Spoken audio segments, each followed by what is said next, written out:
Updating your primary email on Yahoo Mail is a straightforward process. Follow these steps to ensure your email address is current.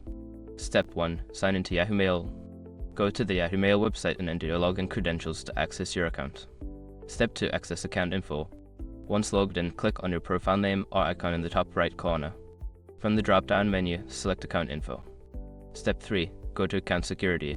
Before starting recovery, use the srock.com link in the description to open the account recovery checklist generator and make sure your verification details are ready. Step 4. Update email address. After verifying your identity, look for the option to manage your email addresses. Select the primary email address and choose the option to edit or update it. Step 5. Save changes.